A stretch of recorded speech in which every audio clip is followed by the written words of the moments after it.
1960 के दशक में अफ्रीका में एक बीमारी फैलती है।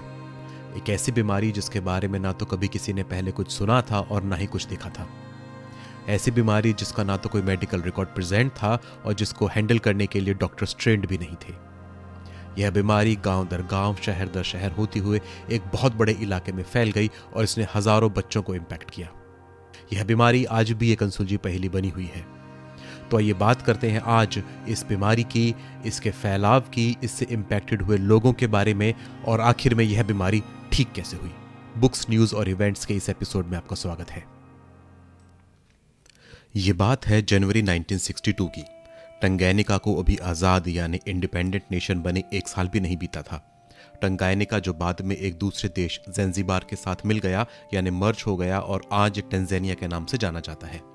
इस समय यानी 1962 में टंगैनिका बहुत सारी समस्याओं से जूझ रहा था, जिसमें भुखमरी, बेरोजगारी, करप्शन और एक्सट्रीम पॉवर्टी यानी अति गरीबी मुख्य थी। देश का हेल्थ सिस्टम एग्जिस्ट ही नहीं करता था और हेल्थ सर्विसेज के नाम पर गांवों में झाड़ फूक ही एकमात्र साधन था। हालांकि दुनिया भर से बहुत सारी सोशल ऑर्गेनाइजेशंस अपने लेवल पर काम कर रही थी, पर वह काफी नहीं था। देश में education church funded missionary school के सहारे ही थी।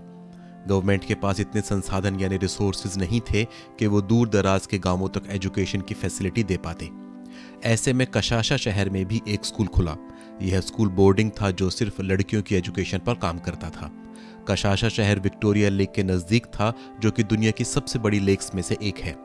लेक के आसपास का पूरा इलाका घने जंगलों यानी डेंस फॉरेस्ट से घिरा हुआ था और इन्हीं जंगलों के बीच बसा था कशाशा शहर। यह स्कूल खुलने से शहर और आसपास के इलाकों में काफी सुविधा हो गई थी। शुरू में तो स्कूल में एनरोलमेंट काफी कम था, पर 1962 तक आते आते पढ़ने वाली लड़कियों की संख्या 158 यानी 158 तक जा पहुंची थी। सबको ऐसा लग रहा था कि मानो अब एजुकेशन की समस्या खत्म हो जाएगी और आने वाला वक्त उनके लिए खुशियां लेकर के आएगा। सबको ऐसा लगा कि बच्चों को पढ़ाने के लिए जो समस्याएं उन्हें पहले झेलनी पड़ती थी, जिसमें स्कूलों की कमी, बच्चों का दूर दूर तक पैदल जाना और हेल्थ, इन सब की समस्याओं के लिए ये स्कूल काम करने वाले हैं। लेकिन उन्हें अंदाजा नहीं था कि भविष्य अपने गर्भ में इन स्कूल और बच्चों की एजुकेशन के लिए क्या छुपाए हुए है। स्कूल में सब ठीक ठाक चल रहा था कि एक दिन अचानक 30 जनवरी 1962 यानी 30 जनवरी 1962 को कुछ ऐसा हुआ जिसने न केवल स्कूल और शहर को हिलाकर रख दिया, बल्कि आज तक उसका जिक्र मेडिकल साइंस की अनसुलझी पहेलियों में किया जाता है। उस दिन सुबह सब कुछ नॉर्मल था। लड़कियों ने चर्च में प्रेयर की और फिर अपनी क्लास में चली गई। दोपहर को अचानक एक क्लास से जोर जोर से हंसने की आवाजें आने लगी। टीचर ने क्लास में जाकर देखा तो पाया कि 3 लड़कियां जोर जोर से हंस रही थी और बाकी क्लास हैरानी से उनकी तरफ देख रही थी। पहले तो टीचर को लगा कि शायद किसी ने कोई मजाक किया होगा और इसीलिए ये लड़कियां इतना हंस रही हैं। यही सोचकर टीचर ने उन स्टूडेंट्स को डांटा और चुप होने के लिए कहा। पर उस टीचर को यह देखकर हैरानी हुई कि उन स्टूडेंट्स के ऊपर ना केवल उसकी डांट बेअसर थी, बल्कि यूं लग रहा था कि वो स्टूडेंट्स मेंटली वहां पर प्रेजेंट ही नहीं है। टीचर ने एक बार फिर उन स्टूडेंट्स को डांटा, पर वह डांट एक बार फिर बेनतीजा रही। टीचर ने गौर से देखा तो पाया कि वो 3 स्टूडेंट्स जोर जोर से हंस तो रही थी, पर उनके चेहरे पर खुशी का कोई भाव यानी एक्सप्रेशन नहीं था। ऐसा लग रहा था कि वो विचारों में कहीं और खोई हुई हैं। टीचर को अब समझ आ गया था कि क्लास की बाकी स्टूडेंट्स इतनी हैरान क्यों थी। टीचर ने जल्दी ही मिशन से नन्स को बुलाया और उन्हें यह सिचुएशन दिखाई। उधर क्लास में बाकी स्टूडेंट्स जो पहले हैरान थी, अब डरने लगी थी। ऐसे में फैसला लिया गया कि उन 3 स्टूडेंट्स को हॉस्टल में भेजकर अलग कमरे में रखा जाए और शहर से किसी डॉक्टर को बुलाया जाए। डॉक्टर के आने में 2-3 दिन का समय लगता, इसलिए यह डिसाइड किया गया कि उन स्टूडेंट्स को बाकी बच्चों से अलग ही रखा जाए और स्कूल अटेंड न करने दिया जाए। आगे का डिसीजन डॉक्टर की डायरेक्शन के हिसाब से ही किया जाएगा। शाम तक आते आते वो तीनों स्टूडेंट्स नॉर्मल बिहेव करने लगी और उस रात को आराम से सोई। अगले दिन स्कूल और हॉस्टल में सब नॉर्मल ही रहा।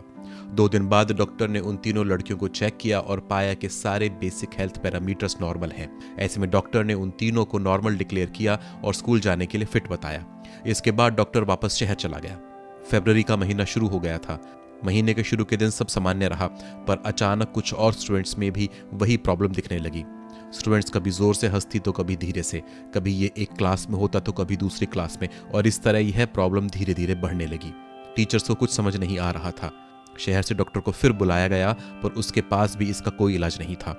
यह सब देखकर टीचर्स की चिंता बढ़ने लगी। हालांकि कोई भी टीचर इस बीमारी की चपेट में नहीं आया था, पर उनके मन में भी डर अब घर करने लगा था। उधर जल्दी ही इस बीमारी की खबर आसपास के गांवों में फैलने लगी। पेरेंट्स भी परेशान हो चले थे और स्कूल से इस सिचुएशन के बारे में जवाब मांगने लगे थे। शुरू में तो स्कूल ने पेरेंट्स को यह विश्वास दिलाकर वापस भेज दिया कि वो अपनी तरफ से पूरी कोशिश कर रहे हैं और जल्द ही सब ठीक हो जाएगा। पर मार्च तक आते आते सिचुएशन और खराब हो गई। अब आधे से ज्यादा स्कूल स्टूडेंट्स इस बीमारी की चपेट में आ गए थे। 12 से लेकर 18 साल तक उम्र की सभी स्टूडेंट्स में यह प्रॉब्लम दिखने लगी थी।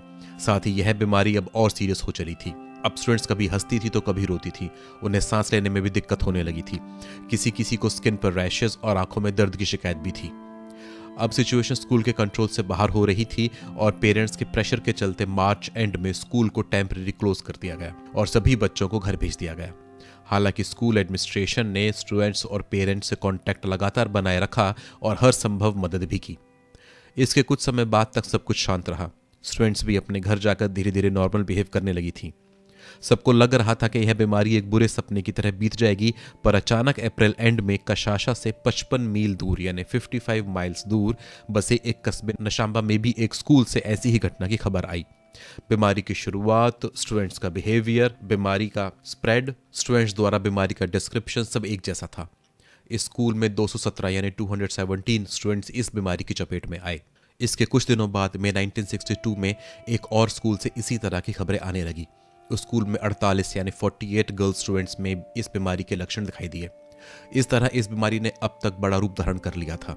एक के बाद एक स्कूल्स बंद होने लगे। जो स्कूल्स बंद ना हुए वहां पर पेरेंट्स ने अपने बच्चों को भेजना बंद कर दिया।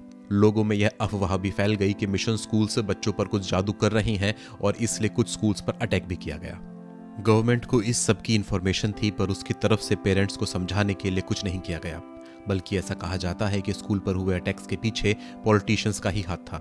ऐसे में स्कूल्स को कहीं से भी कोई हेल्प नहीं मिल रही थी। टीचर्स भी अटैक के बाद अब जॉब छोड़कर अपने अपने घर चले गए थे। ऐसे में सब नॉर्मल करने के उद्देश्य से कशाशा के स्कूल ने क्लासेस फिर से शुरू करने का डिसीजन लिया। स्कूल के सारे बच्चे अपने घरों पर नॉर्मल बिहेव कर रहे थे। ऐसे में स्कूल को लंबे समय तक बंद रखना ठीक नहीं था। साथ ही स्कूल दोबारा शुरू होने से दूसरे शहर और कस्बों के पेरेंट्स और स्टूडेंट्स को भी मॉरल सपोर्ट मिलता और उनका विश्वास बढ़ता। इसी सब के चलते मई एंड में कशाशा के स्कूल को फिर से खोल दिया गया। स्कूल एडमिनिस्ट्रेशन के लिए सुकून की बात यह थी कि सारे स्टूडेंट्स ने वापस स्कूल ज्वाइन कर लिया था। शुरू के कुछ दिन तो सब ठीक चलता रहा, पर जून के महीने में स्टूडेंट्स में फिर से इस बीमारी के लक्षण दिखाई देने लगे। इस बार यह बीमारी पिछली बार से भी ज्यादा स्टूडेंट्स को इन्फेक्ट कर रही थी। इस बार 159 यानी 159 में से 95 यानी 95 स्टूडेंट्स इसकी चपेट में आए और इस बार सब स्टूडेंट्स के सिम्टम्स लगभग एक साथ शुरू हुए थे। तो ऐसे में सिचुएशन स्कूल एडमिनिस्ट्रेशन के हाथ से बिल्कुल निकल गई थी। आनन फानन में जून के महीने में ही स्कूल को फिर से बंद कर दिया गया। इसके बाद तो आसपास के कई स्कूल्स में केसेस रिपोर्ट होने लगे, कहीं कम तो कहीं ज्यादा, जिससे लगभग 14 स्कूल्स को बंद करना पड़ा और लगभग 1000 से ज्यादा स्टूडेंट्स की पढ़ाई इम्पैक्ट हुई, जिसमें लगभग सारी स्टूडेंट्स गर्ल्स थी। सिचुएशन इतनी खराब हो चुकी थी कि लोगों को ऐसा लगने लगा था कि अब शायद ये स्कूल्स या स्कूल फैसिलिटी फिर कभी शुरू ना हो पाए। बच्चों को अपना भविष्य अंधकार में दिखाई दे रहा था। साथ में पेरेंट्स की चिंता भी लगातार बढ़ती जा रही थी कि ऐसे में बच्चों की आगे की पढ़ाई कैसे कंटिन्यू कराई जाए। कहीं से भी कोई उम्मीद की किरण नहीं दिख रही थी और महीने दर महीने ऐसे केस बढ़ते जा रहे थे। 1962 जनवरी में शुरू हुए ये केसेस 1962 दिसंबर तक लगातार चलते रहे, बल्कि 1963 की बिगिनिंग में भी ये केसेस लगातार रिकॉर्ड हो रहे थे। लोगों ने कशाशा और कशाम्बे से पलायन करना शुरू कर दिया, यानी वो अपने घरों को छोड़कर दूसरी जगहों पर चले गए। साथ ही लोगों के बीच में अंधविश्वास और बढ़ गया तथा झाड़ फूंक कराना उनके पास जो अकेला ऑप्शन था वो उसको फॉलो करने लगे। फिर तो मानो यूं लगने लगा इस बीमारी का शायद कभी कोई अंत भी ना हो। लोगों का साहस और धैर्य अब उनका साथ छोड़ने लगा था और उन्हें उम्मीद की कोई किरण नजर नहीं आ रही थी। बीमारी शुरू होने के 1.5 साल बाद यानी जुलाई 1963 तक जहां तहां इस बीमारी के केसेस रिपोर्ट होते रहे थे, पर अचानक केसेस आने बंद हो गए। यह बीमारी जैसे अचानक शुरू हुई थी वैसे ही झटके से खत्म भी हो गई। किसी को कुछ समझ नहीं आ रहा था कि ऐसा क्या हुआ जिससे सब एकदम नॉर्मल हो गया। इसके बाद इस बीमारी का कोई केस फिर कभी रिपोर्ट नहीं किया गया। आज भी डॉक्टर्स के लिए ये बीमारी एक पहेली ही है। इसका एक बड़ा रीज़न यह है कि किसी ने भी इन केसेस को डिटेल में रिकॉर्ड नहीं किया था।